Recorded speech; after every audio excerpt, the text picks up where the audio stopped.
Welcome to a new Academy module. Today we will talk about cryptocurrencies, which is a mysterious subject for many of us. This is the first module out of a series of modules that will delve into the world of digital currencies and blockchain technology. In this module, we will cover the basics of cryptocurrencies and how they work.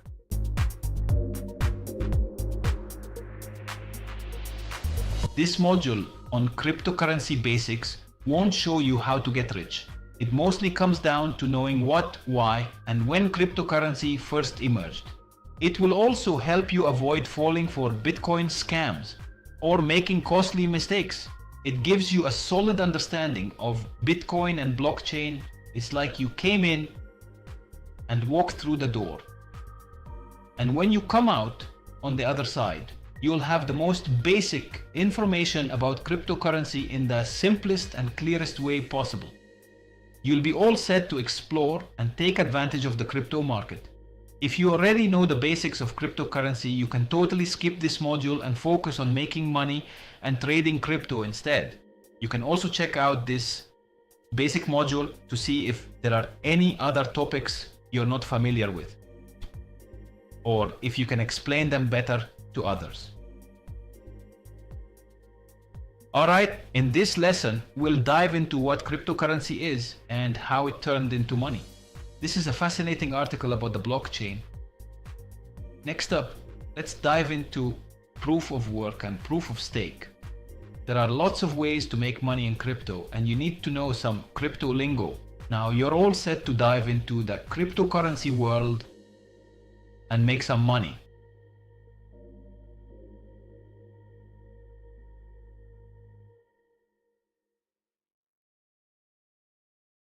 How would you define cryptocurrency? Cryptocurrencies represent just one example of how blockchain technology can be used. The goal of this technology is to get rid of middlemen in our transactions. Banks play a role as intermediaries, similar to middlemen. What are the alternatives to using a bank in order to securely hold, store, and send money between us? What about the attorneys? Is there a way to set up a contract that aligns with our agreed upon terms, bypassing legal professionals and government regulations, while also complying with the requirements of other governments? Breaking down the word cryptocurrency, you can see that it is a combination of two words, crypto and currencies. It is common knowledge that currency refers to money. When we talk about cryptocurrency, we mean digital currency that is not subject to any central authority. Its security is ensured through cryptography, and it is used as a medium of exchange at a personal level. The absence of control from banking institutions or monetary reserves makes it decentralized, and its digital nature prevents it from being printed. Using cryptography, a method that involves codes, ensures that only the intended recipients can understand and protect the information and communications. To gain a deeper understanding of cryptocurrencies, it is crucial to analyze Bitcoin, the pioneering cryptocurrency, as a case study. So what is Bitcoin? Bitcoin was the first cryptocurrency to be decentralized.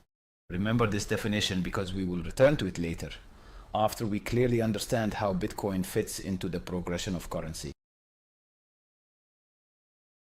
Let's go back in history to understand things better. How has war permanently transformed the way we think about money? War is expensive, no doubt about it. Before World War I, gold backed all paper money. Most European countries printed more money than their gold reserves during World War I. They need that to fund the war, so their currency ended up losing value. But Great Britain didn't devalue its money.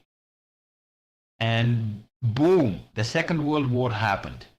Even Great Britain had to print more money than it had gold. The US stayed out of the First World War. They only hopped into the Second World War right at the end. Actually, the US got rich from the war. The weapons used by the Allies were made by the US and sold to them. and they paid in gold. After World War II, the US got really rich and had half of the world's gold. So basically, the US dollar became super strong and the world reserve currency because it was backed by gold. Other countries even used the US dollar to back their own currency, trying to get back to the gold standard. But that's not the case anymore. When the US got into the Vietnam War, they started shelling out money, just like every other country does during a war. The US prints extra dollars to cover the expenses. There is no risk at all. Belgium and the Netherlands totally cashed out their dollars. Germany and France were thinking about doing the same. Great Britain has already asked for gold in exchange for dollars. The US government was aware that this was a bank run. They had to do something about it because they don't have enough gold for all these requests. President Nixon, who was the president back then in '71, closed the gold window. He claimed that other measures chosen by the government now return US dollars instead of gold. That's how the dollar went from gold-backed to fiat money. The government says this is how the gold standard is going to die worldwide. This means that governments can just print money whenever they want and pretend it's worth something. Since the gold standard is no longer in effect, governments, not the general public, now control the value of money. The value of money can fluctuate greatly based on government decisions and actions. For example, during times of economic crisis, governments may print more money to stimulate the economy, leading to inflation and a decrease in the value of the currency. On the other hand, in times of economic stability, governments may choose to tighten monetary policy to maintain the value of the currency. This shift from a gold-backed currency to fiat money has allowed for greater flexibility in monetary policy, but also introduced risks of inflation and devaluation. Since the gold standard was out of the way, the government was not in control of the value of money, and neither were the people. And many governments abused this example. One was Zimbabwe, where they printed so much money that 1 trillion Zimbabwean dollars could not buy you a loaf of bread. It became so bad in Zimbabwe that they had to abandon their currency and start using other countries' currencies. In Venezuela, they did the same thing. They printed so much money that you will need 2.6 million bolivars to buy a roll of tissue paper. Many countries now have very high inflation, including Lebanon, Sudan, Argentina, Yemen, and so on. You can just go to Google and check this out. But what happened in the US in 2008 changed the game because of the US experience and the economic crisis related to the housing industry. According to the PBS News, this financial crisis cost each American about $70,000. But it was not the people's fault. It was the bank's fault. It was a result of the bank's mismanagement of people's funds. But the US Federal Reserve bailed these banks out. And you know how they did it? By printing more money. This was the trigger of something new. And this is when someone or a group decided to change things. And he or she wanted to give back the power of money to the people. The idea is this. Let us create money that is like gold but in digital form. It will be limited in supply. It can be mined, but it cannot be counterfeited, and it will be in complete control of the holder. So, Satoshi Nakamoto created Bitcoin in January of 2009. Remember, I mentioned you should keep the definition of Bitcoin. So, what is Bitcoin? Bitcoin is the first decentralized cryptocurrency. It is considered currency since it may be used to buy goods and services. Cryptocurrency is encrypted, anonymous, and cannot be counterfeited. It is decentralized because it is open source and no one has control over it, including the inventor. In my explanation of crypto and decentralization, I stated that it is encrypted, anonymous, and cannot be counterfeited. For decentralization, I stated that it is open source, which means that no one, including the developer, has complete authority over it. However, it is open source, allowing everyone to observe how the code was built and what audit transactions are occurring on the network. It's also anonymous. Nobody can counterfeit, change, or control it, not even the creator. How is this possible? To begin with, you can see all of the transactions taking place on the Bitcoin network, but you have no idea who they belong to. However, if you know someone's wallet address, you can view any transactions that occur at that address. The second portion cannot be counterfeited, edited, or shut down due to the underlying technology known as blockchain. Bitcoin and cryptocurrencies are applications of blockchain technology. If you understand this technique, you can apply it to a variety of other applications. So, what are the differences between Bitcoin and bank accounts? When we say fiat money, we refer to it as being in the bank or in the bank account. But for Bitcoin, we save them in wallets because you're in command of them. USD and BTC are the currencies used for bank accounts and Bitcoin wallets, respectively. You save your dollars in a bank account. The bank has access to your money. However, you keep BTC in a Bitcoin wallet. If you have a private Bitcoin wallet, you are the only person who has access to it.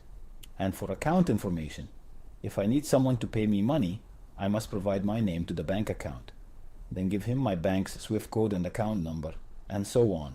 But for Bitcoin, I'll simply send my Bitcoin wallet address, which is always written in a long format. This is a basic comparison between a bank account and a Bitcoin wallet.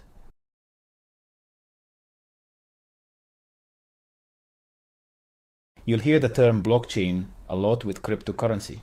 Some people just call it a network. The name Bitcoin refers to both a coin and a blockchain. Another example is the Ethereum blockchain, which has a coin called ETH or Ether. A smart contract blockchain is referred to as Algorand, and its coin is known as Algo. Again, I emphasize that cryptocurrencies are just one application of blockchain technology. There are many more. So what is blockchain? Simply put, a blockchain is a decentralized ledger. A ledger is an accounting record of transactions. So the Bitcoin blockchain contains a record of all Bitcoin transactions. To better grasp this, consider what a node is. A node is a machine that stores a complete copy of all Bitcoin transactions. It is connected to the Bitcoin network and is updated every 10 minutes. There are thousands of Bitcoin nodes throughout the world. Anyone can set up a node. No permission is required. Just make sure your machine has enough resources, such as RAM and a hard disk. You can connect to the Bitcoin network and download the entire copy, at which point you will have a node. Once this is completed, you will have access to the entire transaction, the Bitcoin code, and everything else in the system, allowing you to alter transactions by simply moving Bitcoin from one wallet to another. Yes, you may accomplish that on your node. However, if you deploy it to the Bitcoin network, it will be rejected. Why? Because your copy does not match all other copies on all other nodes, or at least not the majority of them. Let me provide a more relatable example. Then I'll return to clarify this more. There are millions of copies of the Oxford Dictionary in the world. The Oxford Dictionary defines Nigeria as a huge country on the west coast of Africa. Assume I republish the Oxford Dictionary as is, but only change the definition of Nigeria. People identify it as a big country on the coast of East Africa instead of West Africa. My dictionary will be considered counterfeit because there are millions of Oxford dictionaries to prove that mine is counterfeit. Similarly, if you change the codes in your own node, the network rejects it since hundreds of other nodes indicate that yours is incorrect. This is why the developer of the Bitcoin blockchain is unable to modify the Bitcoin network, and no government agency has been able to shut it down. As a result, even if one node is not functioning, let's assume they shut down all Bitcoin nodes in the US. Bitcoin nodes everywhere else will continue to function. But why is it termed a blockchain? For the time being, you will learn more when we discuss proof of stake and proof of stake. Bitcoin is the first cryptocurrency, but it is not an efficient one. For starters, it can handle only 7 transactions per second. In comparison, Visa operates a centralized network capable of processing up to 2,000 transactions per second. Bitcoin also consumes more energy per year than the country of Argentina. So Bitcoin has to be improved. But as I previously stated, the application cannot be modified or edited. Other blockchains and coins were created as extensions of the Bitcoin system. In other words, we are unable to improve the Bitcoin network. We can build another one similar to it with increased functionalities so that our blockchain can process up to 300 transactions per second and some up to 700 transactions per second. Some use significantly less energy than Bitcoin, less than 99.9%, and allow you to develop additional decentralized applications on top of them using smart contracts. This form of blockchain allows you to simply create tokens and projects on it without having to start from zero. Bitcoin is the first cryptocurrency. Every subsequent coin developed after Bitcoin is referred to as an altcoin, an alternative to Bitcoin, an alternative coin, or just a coin. Bitcoin was established for a single purpose, to be money. Litecoin was designed to be money, but faster, with up to 56 transactions per second. Zcash and Monero were both intended to function as anonymous and untraceable money. The Ethereum chain is the game. It was created not only to be money, but also to be the world's decentralized computer, allowing anybody to create decentralized applications on it using smart contracts. Let me give you an example. Let's say Tyson Fury fights Anthony Joshua, and I feel Tyson will win. My friend also believes Joshua will win and has put down $100. Using the old method, we must trust each other that the loser will pay the winner, or we can use a middleman, Karim, and pay him $100. Each will pay the winner with the expectation that he will do the same.